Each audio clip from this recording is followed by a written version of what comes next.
Hello बच्चों। तो आज का हमारा टॉपिक है इलेक्ट्रोकेमिस्ट्री। ठीक है, तो हम स्टार्ट करने जा रहे हैं इलेक्ट्रोकेमिस्ट्री, जो कि हमारा सीबीएसई के अकॉर्डिंग अगर हम देखें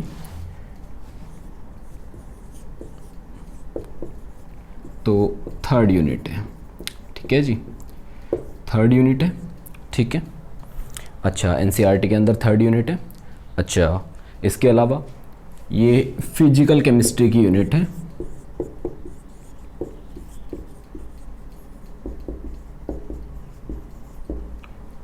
ठीक है जी, फिजिकल केमिस्ट्री की यूनिट है। और अगर आपको थोड़ा ध्यान हो तो 11th क्लास में हमने एक चैप्टर पढ़ा था, रेडॉक्स रिएक्शंस। रेडॉक्स रिएक्शंस, ठीक है जी, उससे थोड़ा सा ये रिलेशन में है, उससे कुछ रिलेशन में है, पर इसका मतलब ये नहीं है कि इसको पढ़ने के लिए रेडॉक्स रिएक्शन आना ज़रूरी है। अगर आपको रेडॉक्स रिएक्शन नहीं भी आता है तो भी हम स्टार्ट कर सकते हैं। ठीक है जी, रेडॉक्स रिएक्शन आता है तो बहुत अच्छा है, अगर नहीं आता है तो भी हम बिल्कुल बेसिक से देखेंगे। तो इसलिए चलिए स्टार्ट करते हैं। तो जैसा कि इस चैप्टर के नाम से हमें दिख रहा है, ये चैप्टर बेसिकली, इसका नाम बेसिकली दो वर्ड से मिलके बना है। ठीक है जी, चलो देखते हैं। That is first one is electro and second one is chemistry. ठीक है जी, बेसिकली किन वर्ड से मिलके बना है? Electro and chemistry. तो इलेक्ट्रो का मतलब यहां पे बेसिकली होता है फ्लो ऑफ इलेक्ट्रॉन्स और electricity. Flow of electrons is called electricity. तो यहां पे इलेक्ट्रो का मतलब है फ्लो ऑफ इलेक्ट्रॉन्स, या बेसिकली हम कहें तो इलेक्ट्रिसिटी। ठीक है जी, अब नेक्स्ट वर्ड का मीनिंग देखते हैं। नेक्स्ट वर्ड क्या है? केमिस्ट्री, जिसका मीनिंग होता है क्या? Chemical changes. केमिकल चेंजेस और केमिकल रिएक्शंस। ठीक है जी, आइदर केमिकल चेंजेस और केमिकल रिएक्शंस। तो बेसिकली हम क्या कह सकते हैं कि इलेक्ट्रोकेमिस्ट्री क्या है? रिलेशन है, relation between chemical changes and electricity. ठीक है जी, केमिकल चेंजेस और इलेक्ट्रिसिटी का रिलेशन है। या इसके अलावा हम एक और बात अगर ध्यान से एक और बात हम देखें तो हम क्या कह सकते हैं कि केमिकल चेंजेस, क्या चीज? Chemical changes related to electricity. ठीक है जी, chemical changes related to electricity.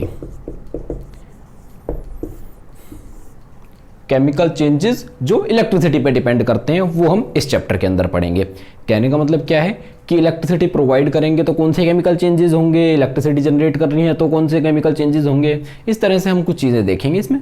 ठीक है जी, तो हम सभी बारी बारी करके देखेंगे। सबसे पहले हम देख रहे हैं कि इसकी फॉर्मल डेफिनेशन क्या होती है। पहले तो हम क्या देखेंगे? फॉर्मल डेफिनेशन क्या होती है।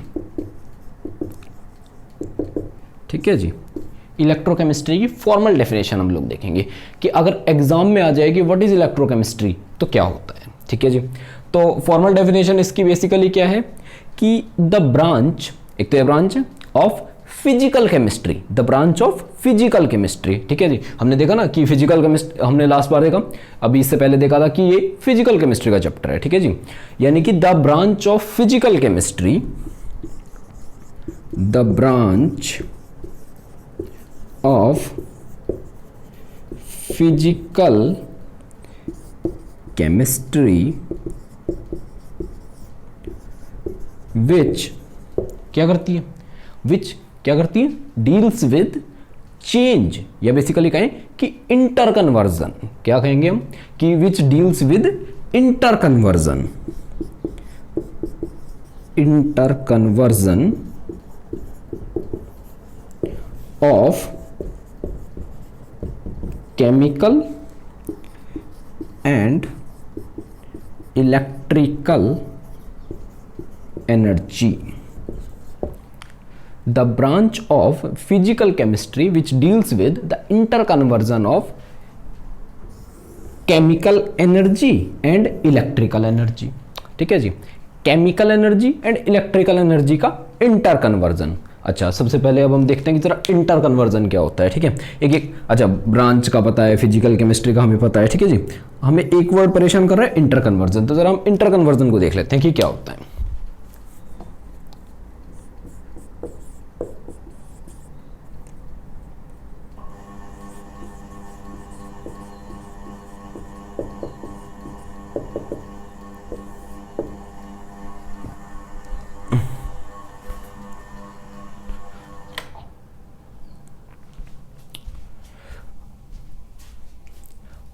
हमें जो वर्ड देखना है वो है इंटर कन्वर्जन। तो इंटर कन्वर्जन में क्या देखेंगे हम कि इंटर कन्वर्जन होता क्या है। तो यहाँ इंटर कन्वर्जन किसका हो रहा है, केमिकल एनर्जी और इलेक्ट्रिकल एनर्जी का। तो यानी कि जो केमिकल एनर्जी है, केमिकल एनर्जी है वो किस में कन्वर्ट हो जाएगी,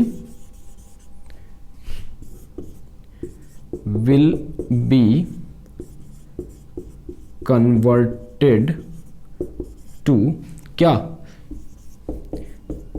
इलेक्ट्रिकल एनर्जी। कन्वर्जन का मतलब क्या होता है कि चेंज, मतलब इससे इसमें, यानी कि केमिकल एनर्जी से क्या, electrical energy. And inter conversion का मतलब क्या है, यहां से यहां भी जाए एंड यहां से यहां वापस भी आए। कहने का मतलब कि केमिकल एनर्जी इलेक्ट्रिकल एनर्जी में चेंज हो जाए और इलेक्ट्रिकल एनर्जी किस में चेंज हो जाए, केमिकल एनर्जी में। यानी कि हम क्या कह सकते हैं कि एक एरो ऐसे लगा सकते हैं, जैसे नीचे वाला एरो लगाया है ये वाला, वैसे ही एक यहां लगाते हैं, विल बी कन्वर्टेड टू। ठीक है जी, विल बी कन्वर्टेड टू। ठीक है जी, हो सकता है थोड़ा छोटा लिखा हो, बट कहने का मतलब क्या है कि केमिकल एनर्जी से इलेक्ट्रिकल एनर्जी बनेगी और इलेक्ट्रिकल एनर्जी से क्या बनेगी, केमिकल एनर्जी वापस। ठीक है जी, तो इस तरह से हम करेंगे। केमिकल, या बेसिकली मैं कहूँ कि इलेक्ट्रोकेमिस्ट्री में हमें क्या करना है कि केमिकल एनर्जी को इलेक्ट्रिकल एनर्जी में बदलना है और इलेक्ट्रिकल एनर्जी को वापस केमिकल एनर्जी में बदलना है। ठीक है, तो ये हम कैसे करते हैं, क्या करके करते हैं, किस तरह से होता है, कितनी एनर्जी प्रोवाइड करनी पड़ती है, यही सब हम चीजें इसके अंदर देखेंगे। ठीक है जी, तो यानी कि बेसिकली क्या है, ये इंटर कन्वर्जन है of chemical energy and electrical energy. यानी कि chemical energy will be change to electrical energy and electrical energy will be change to chemical energy. ठीक है जी, चलिए, शायद सभी समझ गए होंगे। चलिए, इसके बाद जो इलेक्ट्रोकेमिस्ट्री है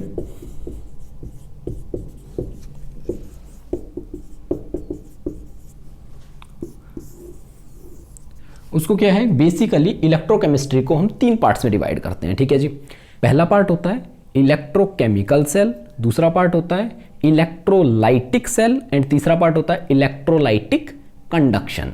ठीक है जी, आइए देखते हैं। पहला पार्ट अपने पास क्या है, इलेक्ट्रोकेमिकल सेल। ठीक है जी, दूसरा पार्ट क्या है, इलेक्ट्रोलाइटिक सेल एंड तीसरा पार्ट हमारे पास क्या है, तो इलेक्ट्रोलाइटिक कंडक्शन। ठीक है जी, electrochemical cell, electrolytic cell and electrolytic conduction. ठीक है जी, तो इलेक्ट्रोकेमिकल सेल में हम क्या देखते हैं कि हम केमिकल एनर्जी का यूज करके और क्या बनाते हैं, इलेक्ट्रिसिटी जनरेट करते हैं, या बेसिकली इलेक्ट्रिकल एनर्जी बनाते हैं।